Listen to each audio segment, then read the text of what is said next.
messieurs, bonjour et bienvenue dans cette édition dans l'actualité de ce jeudi 12 décembre 2024. Accident à Yoff Tongor, la route de l'aéroport bloquée. Également dans l'actualité, lancement de e-carrière, une révolution pour les fonctionnaires. Au volet politique, Tierno Alissi démissionne de l'Assemblée nationale. C'est tout pour les titres et tout de suite le développement.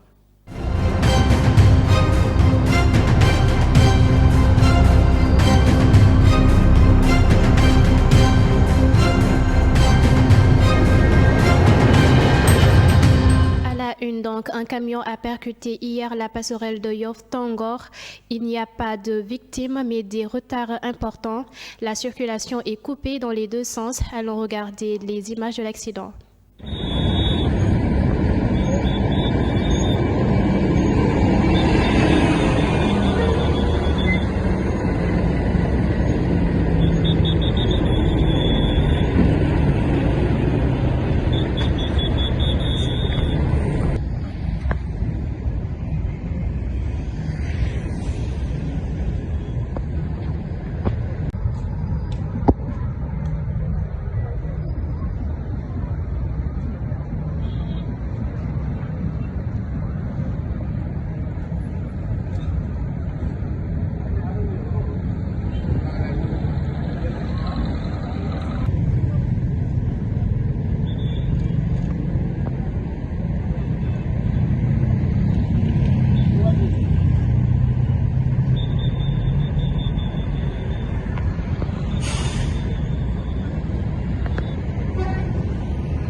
Volet social, le ministre Olivier Boucal a lancé la plateforme e-carrière pour Ziguinchor. Elle permet aux fonctionnaires de consulter leur situation en ligne. Il a aussi inauguré un centre médico-social pour les agents du sud du Sénégal. Écoutons ses propos. Également un droit à tous les fonctionnaires.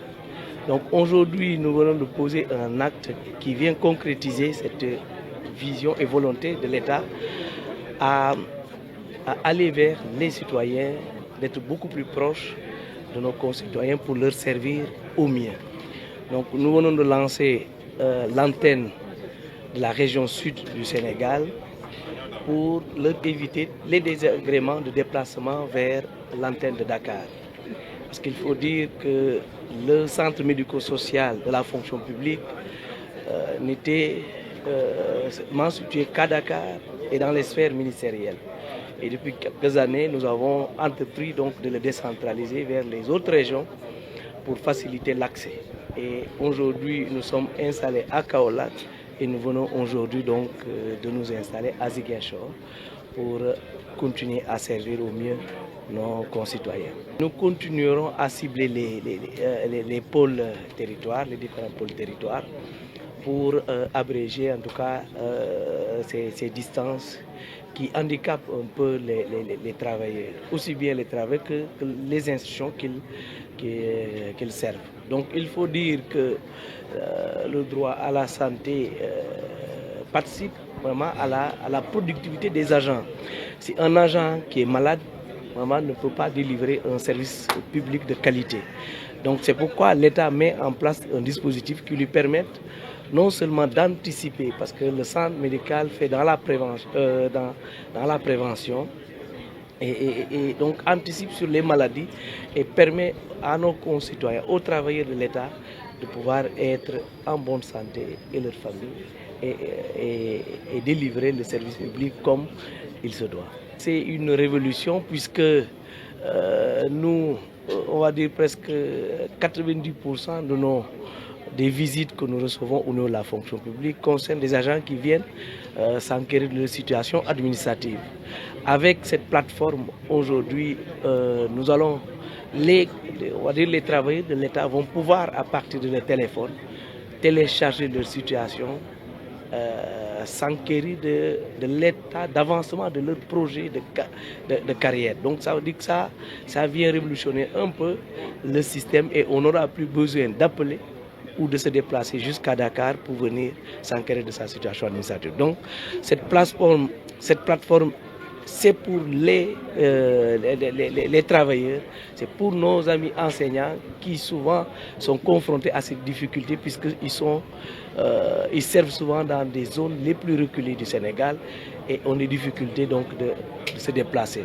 C'est pourquoi je disais tout à l'heure que ça va être une révolution puisque ça va réduire en tout cas les absentéismes au niveau donc de nos établissements, puisque les enseignants pourront désormais, à partir de leur téléphone, consulter la situation.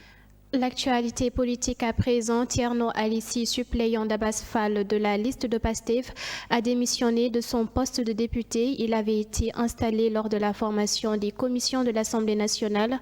Par une lettre, il a informé le président de sa démission. Également dans l'actualité, un atelier a réuni des acteurs locaux pour intégrer le changement climatique dans les programmes des 19 communes du PACASEN. Le programme avec 70 milliards de francs CFA vise à renforcer la résilience des collectivités face au climat. Maintenant, il faut renforcer les acteurs territoriaux parce que les réponses au changement climatique trouvent des solutions dans les territoires. C'est dans ce contexte que l'ADEME a jugé nécessaire de renforcer les points focaux des 19 communes IDP. Quand on dit IDP, c'est indicateur de performance. Pratiquement, ce sont les grandes villes, les capitales régionales, plus des communes agglomérées comme Mbour, Touba, qui font pratiquement 19 communes d'agglomération. Nous jugeons que c'est important parce que la banque a dit pour les 2 prochaines années, 2025-2026, le focus sera mis sur les changements climatiques. Parce que si ce n'est pas réglé, les territoires agricoles vont souffrir parce qu'il y a les impacts négatifs du changement climatique sur les populations, sur l'agriculture locale, sur l'élevage, sur beaucoup de choses. Nous disons que c'est important aujourd'hui de former des experts territoriaux pour qu'à leur retour, ces experts territoriaux puissent renforcer les populations à la base, les associations, les relais environnement, pour leur permettre de prendre en compte la gestion du climat dans leur quotidien, dans leur politique de développement territorial et local. C'est un défi mondial et c'est un défi qui s'impose à tous, notamment aux communautés, aux collectivités territoriales qui sont très vulnérables au changement climatique. Je pense qu'on a vu des questions d'inondation qu'on connaît récurrentes chaque année avec des intensités de plus en plus importante. On a vu l'avancée de la mer qui prend sur les terroirs. Et cette année, je pense qu'aussi, on a vu ce qu'on appelle les pauses pluviométriques qui font que l'agriculture, l'élevage ne donnent pas. La preuve, on a eu des pluies hors saison récemment. Donc, c'est un phénomène que tous les pays vivent. Il faut s'adapter.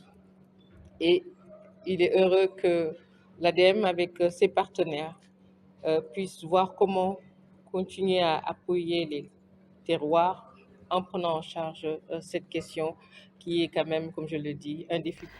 Au volet culturel maintenant, l'exposition Senghor de la négritude à la nation a ouvert hier au CICES pour fêter ses 50 ans. Bakary Sarr et Justin Correa ont salué l'héritage de Senghor, créateur du CICES et acteur clé de la culture sénégalaise. L'exposition présente des photos et des archives sur son impact. Écoutons les propos de Bakary Sarr lors de cet événement. Pour avoir porté ce projet. Ce projet, quand il commence, Justin, effectivement, a dit comment les choses ont commencé. Et naturellement, la thématique est construite au fur et à mesure.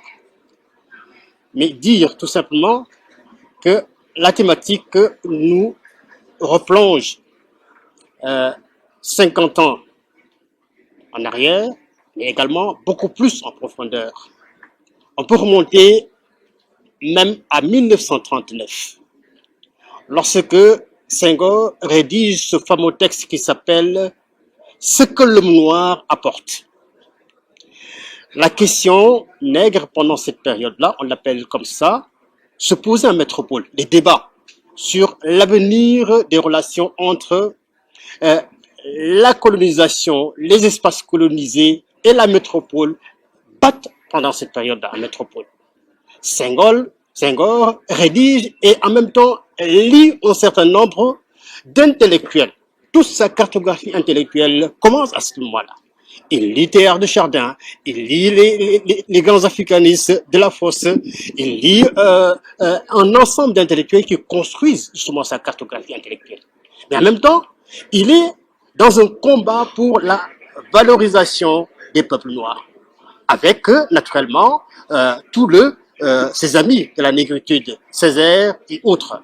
Mais en même temps, pendant cette période, on se rend compte également que s'amorcent les premiers signes des processus de décolonisation qui vont se poursuivre plus tard. Et donc, Senghor fait partie de ceux-là qui ont, dans le combat en métropole, ont réussi à amorcer toute cette configuration et cette sensibilisation portée par Aline Diop avec, naturellement, Présence africaine, qui est une tribune où les intellectuels, pendant cette période, viennent combattre, viennent s'exprimer pour, naturellement, désamorcer cette relation entre l'Afrique. Dans l'actualité internationale, le Nigeria lance une vaccination contre le paludisme pour les enfants dès 5 mois. Le programme a débuté à Bayelsa, où la maladie est très répandue. Le paludisme tue 200 000 personnes chaque année, surtout des enfants.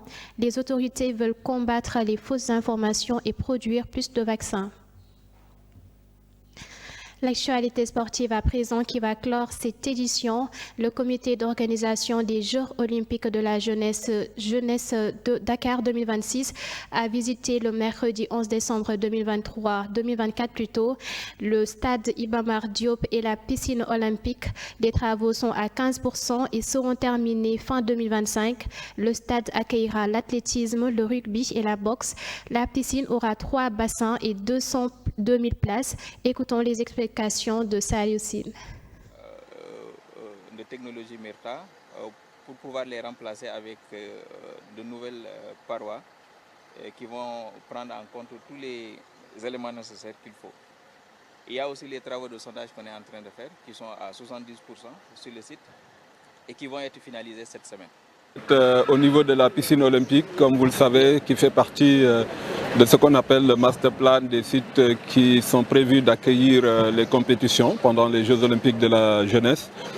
Sur ce site en particulier, vous aurez globalement 5 sports sur 3 sites à l'intérieur de la piscine. Naturellement, vous avez la piscine pour toutes les compétitions de natation, mais vous avez également 4 autres sports, notamment le baseball 5, vous avez le skateboard, vous avez le breaking et vous avez le basket qui vont se dérouler au niveau de la piscine.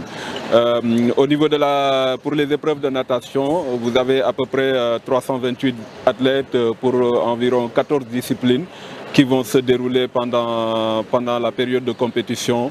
Et comme j'ai dit, globalement au niveau du site de la piscine, vous aurez 2 phases. Une première phase où vous avez à peu près 2 épreuves en parallèle, notamment les épreuves de natation et les épreuves de breaking. Et dans une deuxième phase, vous avez le skateboard, le baseball 5 et le basket qui vont se passer pour la deuxième phase. Donc voilà un peu le programme qui est prévu pendant les 14 jours de compétition au niveau de la piscine olympique. Et on se quitte donc sur ces notes de sport. C'est la fin de cette édition. Merci de l'avoir suivi et excellente suite des programmes sur Télé Sénégal TV.